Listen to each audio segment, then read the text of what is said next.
ลุมปุ่มโอ้ยหลายเติมได้นู้มันกระมานอยู่ได้ซัมนี่เลย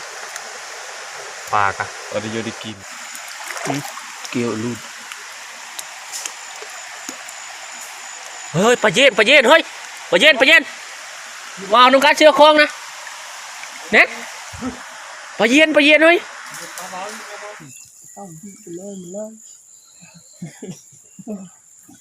ลีได้นะว่าอะไรทุกคนหอยเฮนะหอยตัวเงินตัวทองนะหอยบักใหญ่นึงเขาคิดว่ามันเป็นหอยแค่ทำอิฐนะ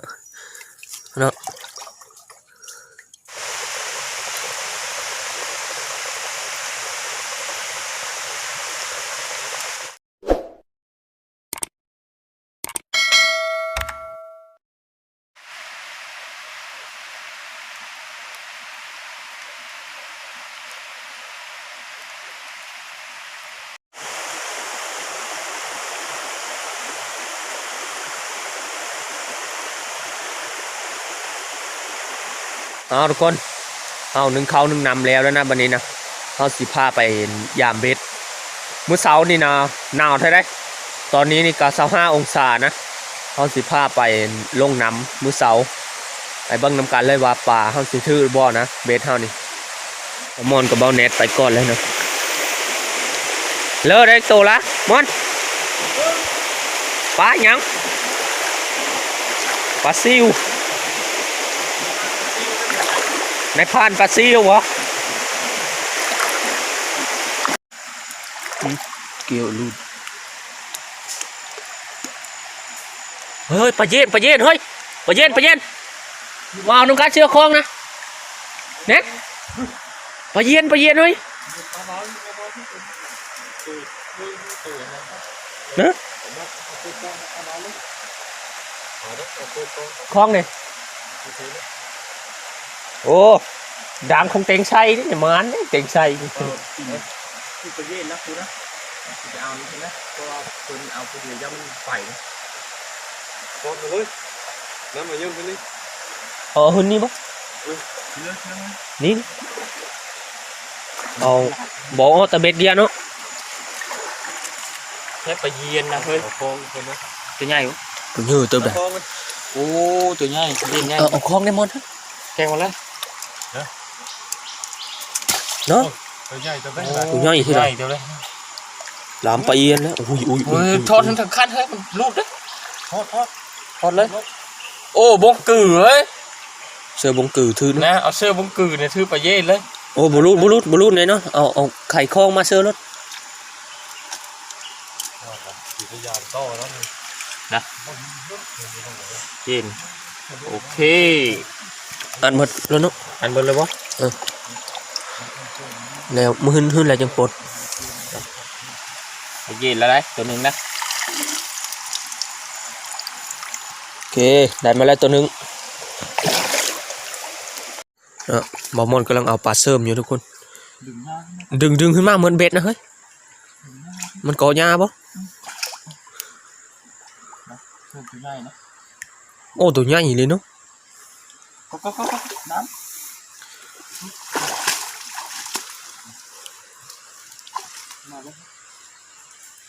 น้ำสินะ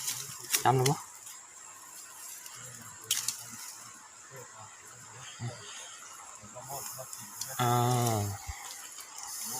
ไงได้เป็นของเขาแล้วโอ้โหเช็ดของตกนี่นะทุกคนมาเน็ตพุกทนยามผู้เดียวอยู่ฟ้านะ นี่ไปโตเขาก็ดีก็ได้ปลา2 โตปลาไม่รู้ตุ้งอยู่เลยนะคืออะไรทุกคนปลาซิวนะบอมอนเอามือไม่ให้ตรงนี้ปลาซิวเข้าตัวใหญ่มดยากที่มันคือต้องบอมอนว่าทั้งหน้าผู้ถืออีละ2 หลังนะทุกคน2 หลังติดเลยบอลนี้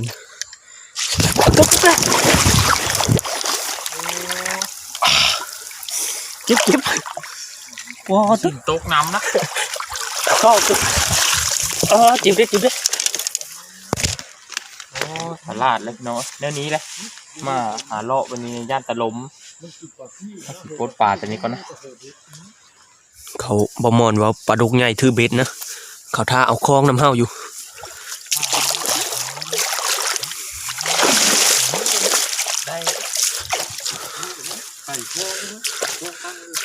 ทีเลย ข้าวโค้ง โอ้ตัวใหญ่เลยนะ เปิดเอานะ เพิ่มหมดแน่ดึงขึ้นมา ตัวจับเขาด้วยซะมันเป็นเห็นข้าวจับปีนี่เห็นพวกมันยืดเทิงกูก็ได้ ว้าวตัวใหญ่เลยเนาะ มันยืดเทิงอยู่นะ หลังเสือขี้จนเส้น กดย่อมเลยนะมาให้คล้องนะ เอาเสือคล้องเลยบ่ ยามันไปทุก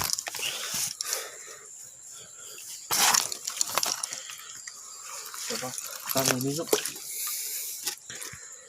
เอามาตั้งพี่มันไม่รู้เพราะ เอาเน็ตเดี๋ยวพาชุบนะ แม่ครับ เอาเน็ตมันกดย่อมันเด้งเอากระติกปุ้นกดย่อมี เฮ้ยเอาหุ่นมาเหมือนไหมเด้อเฮ้ย บอกแล้วมันไม่ได้ก่อเลย ไม่ได้กอดดิ เดี๋ยวละ โอ้ตัว โอเค ตัวใหญ่เลยเนาะ ปุ๊บมาแน่นเอาขึ้นมาแล้วจะบัน เอาคล้องมาพร้อมมันจะรูดแล้วมันห้อยป้ามัน เอาตัวจะเอาขึ้นแต่น้ำนะเอาลูดมาเลย ปั๊บปลาเดียวเลยมันไปใช่ไหมโอ้ปลาดุกใหญ่ทุกคนใจเย็นมันไปฮะ เอาคล้องเต็งจ้วงไปเรียบร้อย โอ้เสียดายจะไปแล้วเนาะ ปลาดุกใหญ่ เห็นตัวหน้าตัวตาแต่ไม่ได้ได้ปากอะ โอ้มันเกาะมิ้น มันก็มินคนนะ บ่ได้ซ้ มันบืนแห้งเนอะ ำบ่ได้ซ้ำปลาดุกใหญ่ผัด เสียดายดิ ก็มูตัวนั้น เอาทุกคนปลาดุกใหญ่เมื่อกี้บ่ได้ซ้ำนะน่าเสียดายนะแบบตัวบักใหญ่เลยนะซ้ำแหนพวกนี้นะ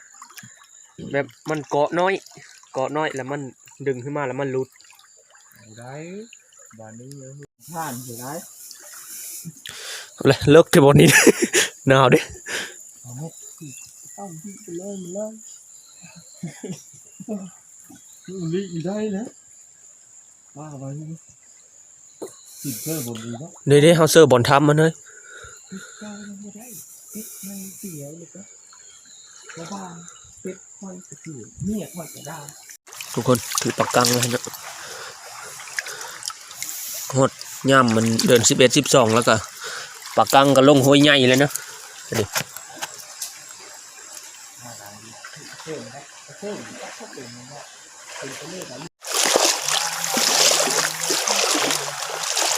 เนี่ยบะม่อนได้ป่าเต้นยกอยู่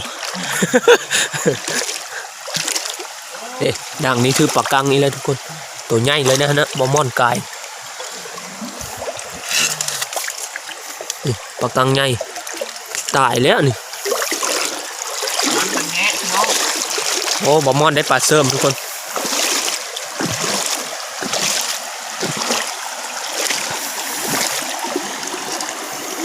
ไปมอนปนได้ปากกัง ตายนะ ตายแล้วมันกลืนเลิกมัน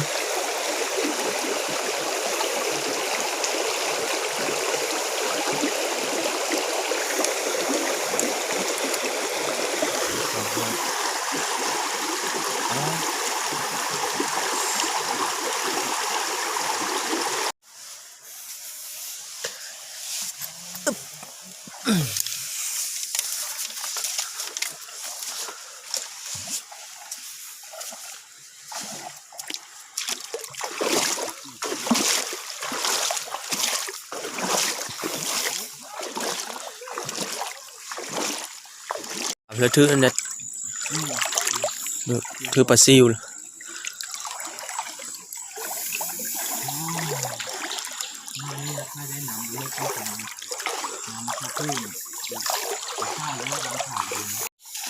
บ่มอนถือปลาเสริมเลยทุกคนบ่เยอะไปเลยเนาะเอามาดินทรายใช่ไหม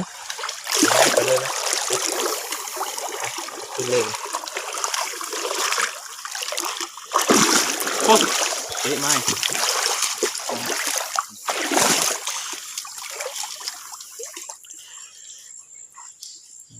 ปวดเสียคอเลยนะมัน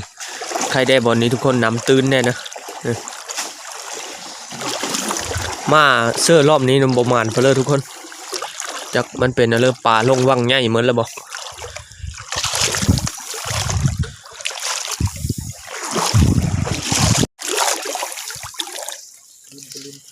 กลางปลาโขใหญ่กิน อ๋อ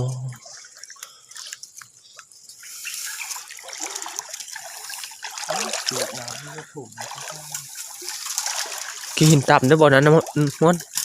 ก้อนมึงใหญ่นะฮะ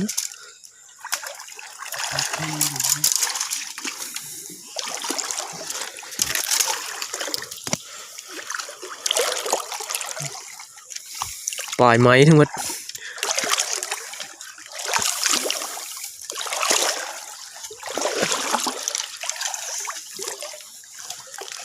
ถือเลยพ่อถือเลยพ่อโมเมนต์เด้เฮ้านี่เซอร์โดยลงไปนั่นน่ะอ๋อด่างคุณบ่เด้ไปเอามันเฮ้ยถือเลยฮะ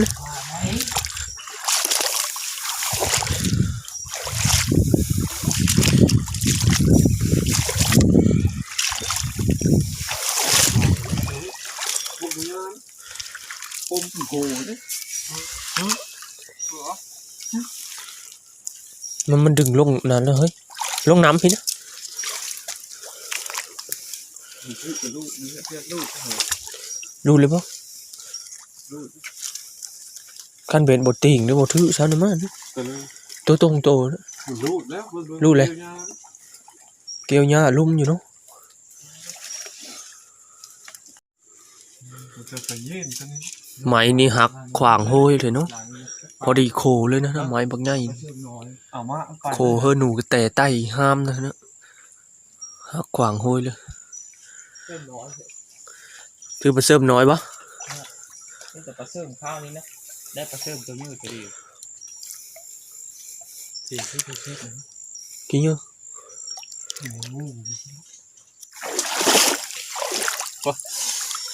เก็บมือเก็บมือ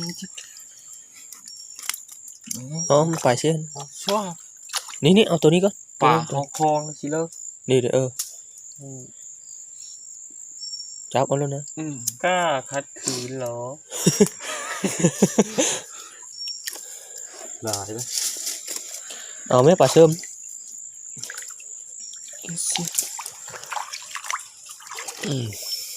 บักเติมย่ามใดสิโยก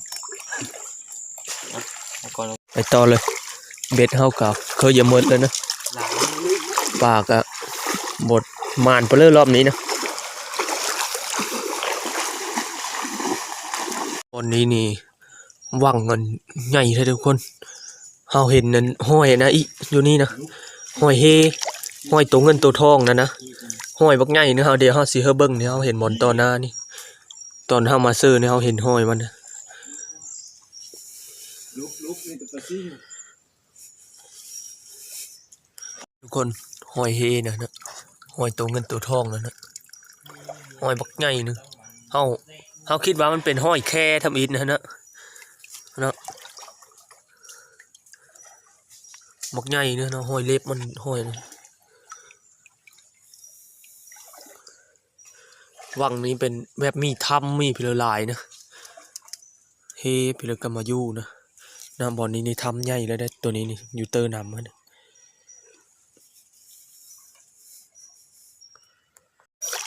เบ็ดเฮากะยามหมดแล้วนะประมาณเปลือยรอบนี้แต่ก็พอได้กินอยู่แหละเฮาสีลัดขึ้นกลางด่านนี้เลยนะลัดขึ้นไปเซอร์ที่พักเฮา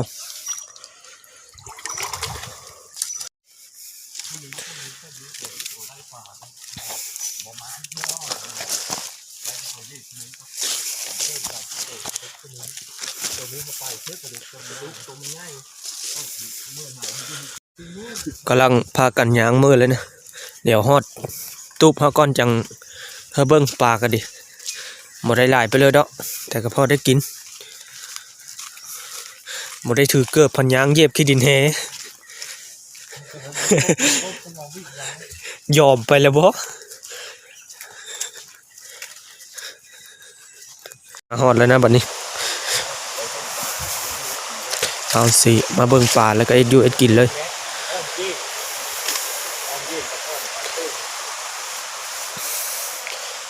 นะอันนี้นกของเฮาเลยกินเมื่อคืนนี้นะนี่ย่างไว้ เฮ้ยเอาเข้าได้เฮ้ย ลุมปุ่มโอ้ยหลายเติบได้นก เออ มันก็มานอยู่ได้ซัมนี่เลยปากอ่ะ เราได้โยได้กิน เอ้ายังอยู่ได้เฮ้ยซึมนี่ทุกคนเฮ็ดโคแล้วนะเอาสีอ้อมอันนั้นมันนี่อ้อมปลาเอ็นนะเดี๋ยวมาเสิร์ฟหม้อเลย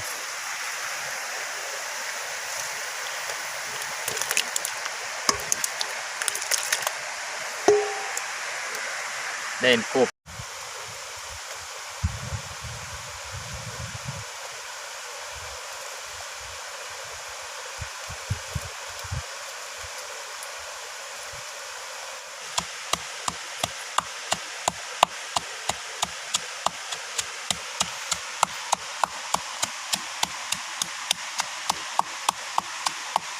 อัดย้ำเลิกย้ำมันเลิกก็มีเทป นี่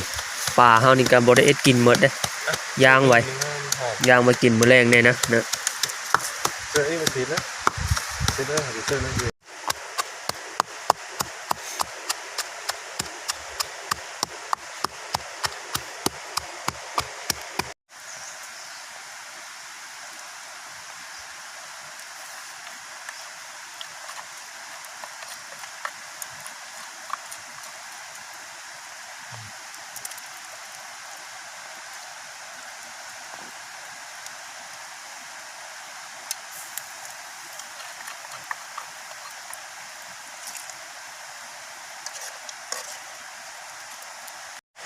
ก็จะได้กินแล้วนะวันนี้ทุกคน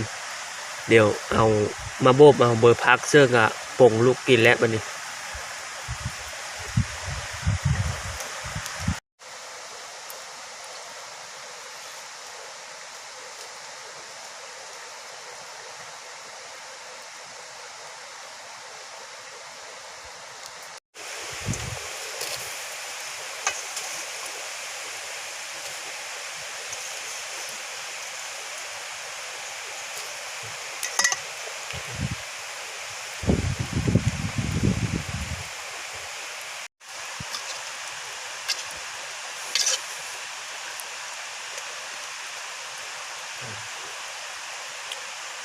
ข้าวโพดเฮ้ยโอยเลย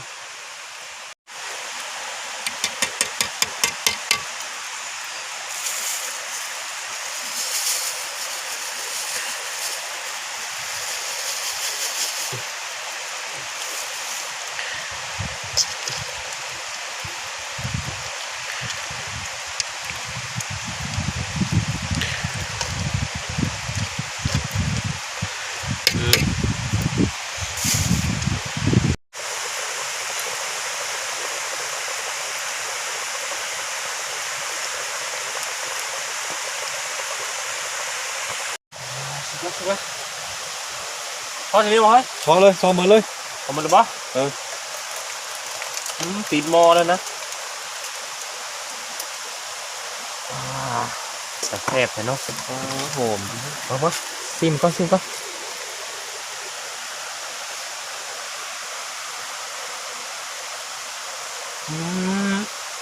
จเลย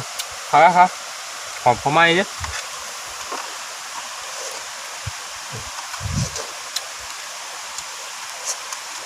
ไป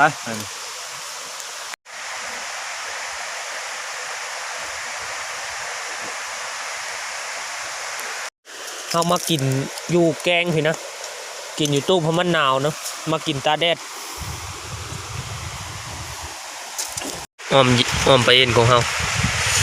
เป็นแต่แซ่บอยู่ได้ทุกคนนี่นะใส่มาโบบพร้อมผักกัมพู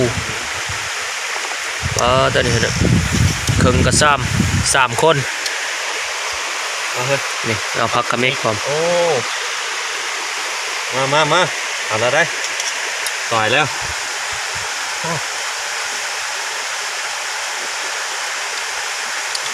กำล ลำเลย หลายๆครับเนี่ยเด้อทาน้ำกันดิ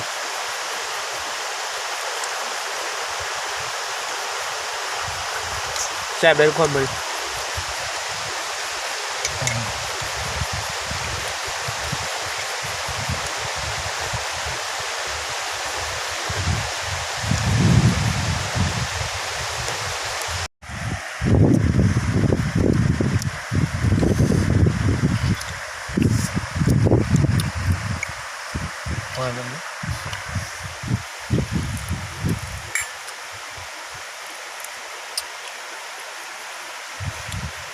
ว่ามันร้อน โอ้ยรับกระลม เด็ดปึ๊บทุกคนผู้เลอที่บอกกินปลาเย็นนะแนะนำเขากินลองเบิ้งนะแซ่บได้ดินะยอดซีนปลาในยูนเอ็นนะ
เอาทุกคน